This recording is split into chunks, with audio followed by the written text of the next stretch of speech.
Chapter 13, Deadline, late November.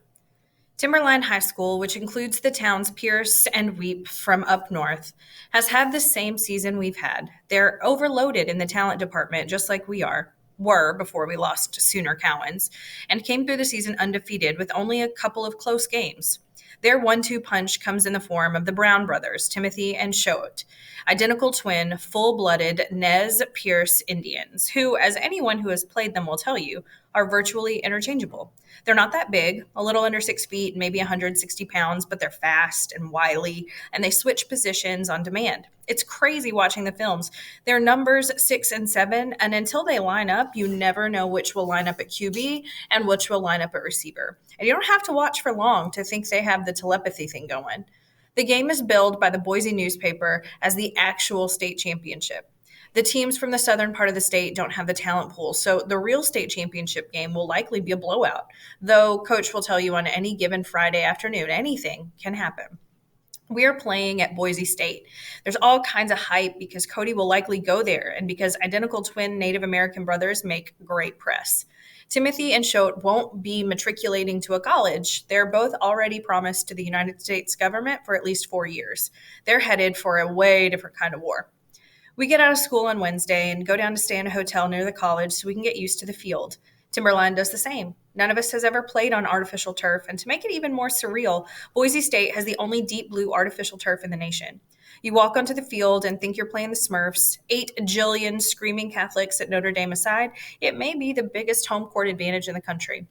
We have different practice times, so we're not on the field with Timberline, but we get a chance to watch them from the bleachers, and they see us also.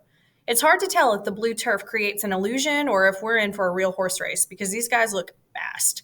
They aren't particularly big, but hey, no 8-man team is, and they're coached like we are. Cody and I stand in the bleachers watching them work special teams. These guys are serious.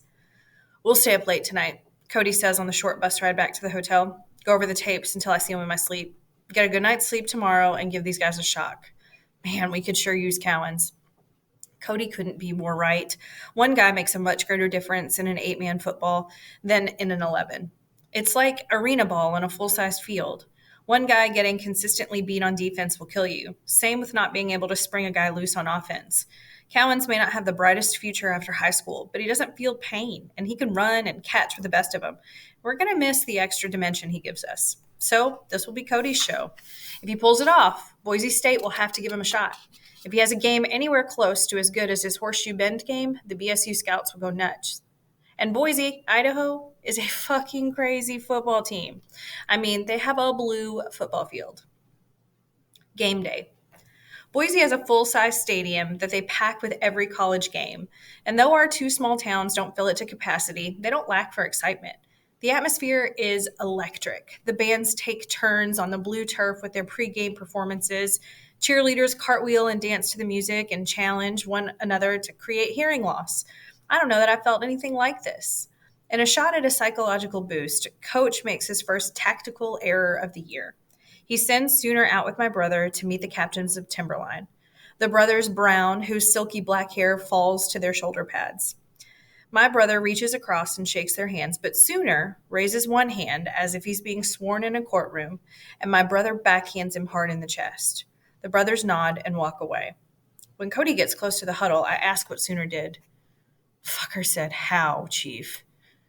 Coach was busy giving the rest of us instructions, so he missed it. He pulls us in tight.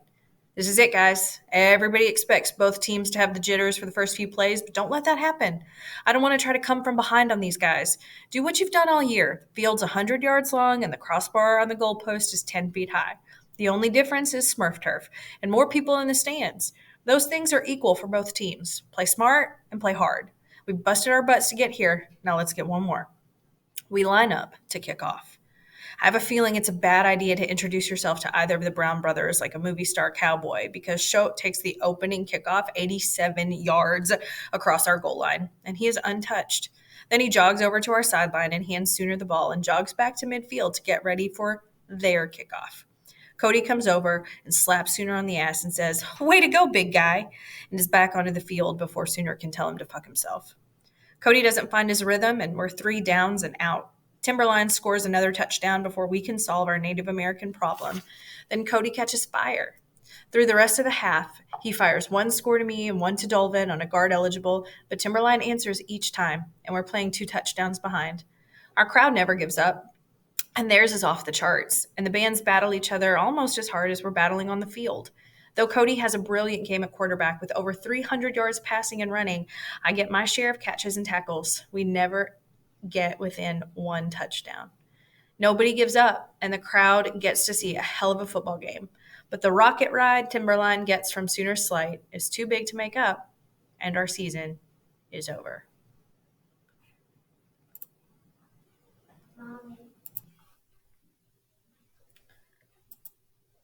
Sitting on the bench in my soaked t-shirt and jock in the Boise State locker room, I want to blame Sooner. He's walking around, slapping guys on the back, telling them they played great, but maybe we needed him out there. I'm thinking we had him out there too much, and I'm this close to walking over and telling him to shut the fuck up and taking the hit. Cody sits beside me. You were great, little big bro, he says, watching Sooner make his rounds. He shakes his head, a thinking man's sport. He looks up to see a scout from BSU standing near the door and slaps me on the knee. Be back. The scout smiles and extends his hand, and I know they're going to offer Cody something, and I relax a little. That's what I wanted most. But even through my paralyzing fatigue, a thought drifts through. Football was my insulation, the thing I had put between me and dying. I wanted to replicate the horseshoe bend game today. I wanted that one more catch, and I wanted that one more game for me and for Coach. But I had my season. It was more than I could have asked for. Thanks to Sooner's old man, I didn't take anyone's spot or cost anyone a chance to be a hero, and I got to see what it felt like. I am hugely appreciative, even if it didn't turn out exactly like I wanted. Sunday afternoon, I head down to Trout Auto to make a few bucks washing and waxing some showroom cars and to catch up with Rudy. The halls don't open Sundays, so I won't have to listen to what we all could have done to win the game. They both played here too. So, Rudy said, season's over, huh? Yep, I say. Not a bad one. Not bad for you because you didn't get killed. Yeah, let's talk about something else. He holds his copy of the autobiography of Malcolm X. You finish it? I did. It's like you said, old Malcolm covers a lot of spiritual distance. Ended like I remembered, though. He still gets killed for trying to stop the hate. He gets killed for threatening a power structure, Rudy says. And he went to the most dangerous part of the world today to find his peace. It's like proof you can find meaning anywhere. Rudy just nods. He looks slightly pained. Threatening a power structure, is that what you did with the church? In a way, Rudy says, it's more complicated than that. He sounds like he wants to talk about that, about as much as I wanted to talk about the game. This is the place in a classroom discussion where the teacher usually tells me to shut the hell up, but every direction I look, there's more I don't know, and I have so little time. More complicated how? Some other time, Rudy says. For now, let's stick to Malcolm. This much will give you all the ammo you need for your civics teacher. I take a deep breath. Okay, Malcolm. High school and college for me were the 60s, Rudy says. Civil rights was hot. Freedom riders were driving from the north to south to help, most of them without a clue how to do that. A few of them got killed. Martin Luther King Jr. was struggling because a new brand of black person was emerging, fed up with eating shit, a brand that believed it had nothing to lose by fighting back. I was unaware of all that. I grew up in a town like this one, only in the Midwest, mostly white like this. We didn't notice our racial issues because we barely had any races. Malcolm came and went, barely blipping my radar.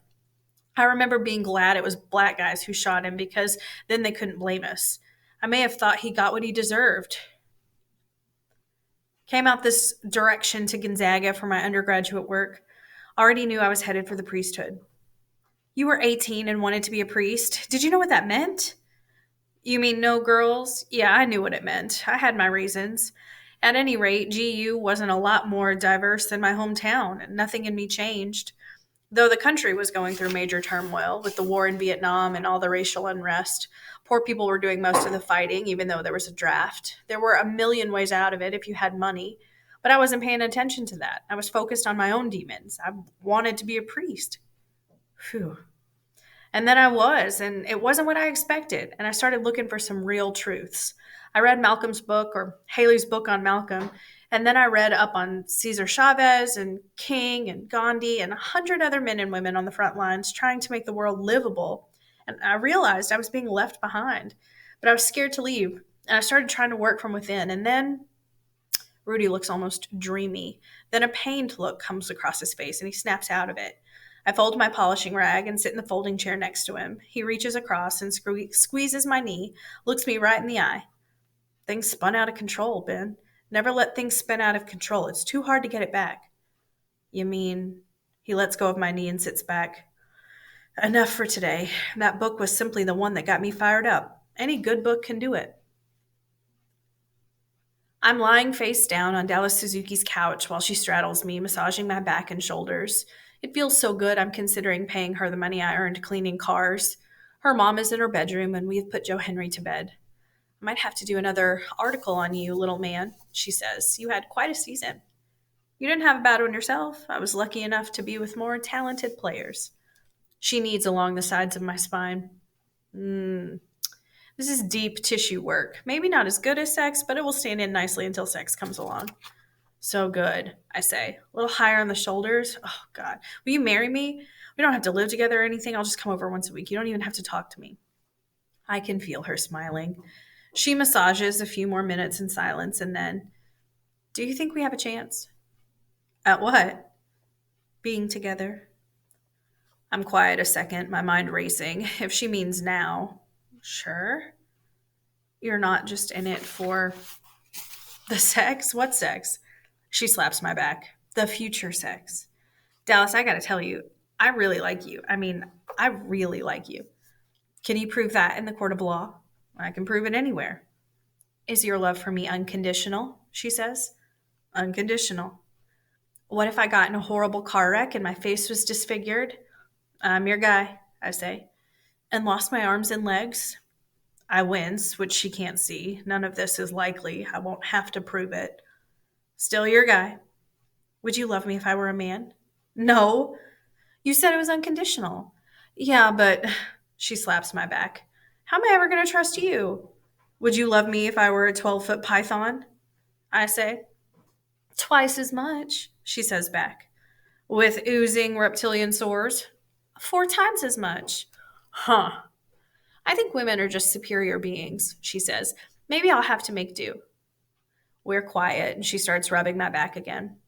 How about this? She says after a few seconds. Would you love me if Joe Henry were my little boy instead of my brother? Different tone. What? He's my son, she says. Her hands rest on my shoulders. I do the math in my head. 13, she says, barely.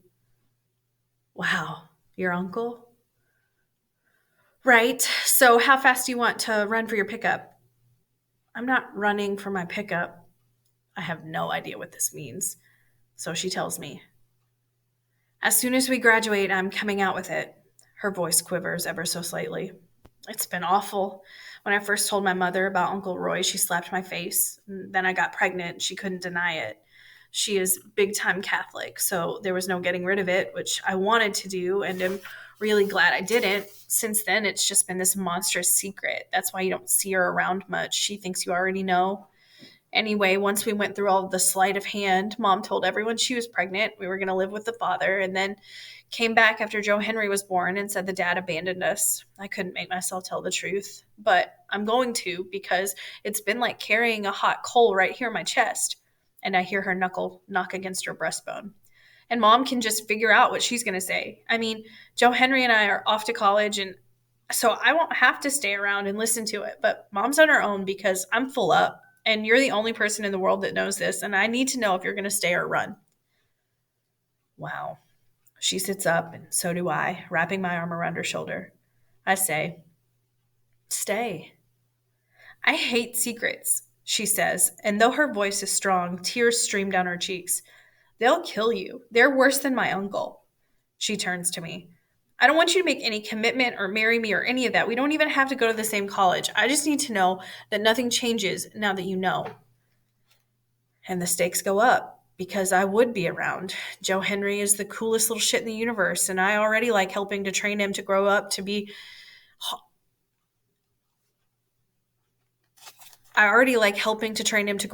hard to deal with. But I ain't going to be around nothing for long. And I'm a coward, and I miss my chance. I'll be around, I say, unless I get hit by a truck or something. If you were going to die, you'd have been killed playing football. she says, wiping her eyes. Shit.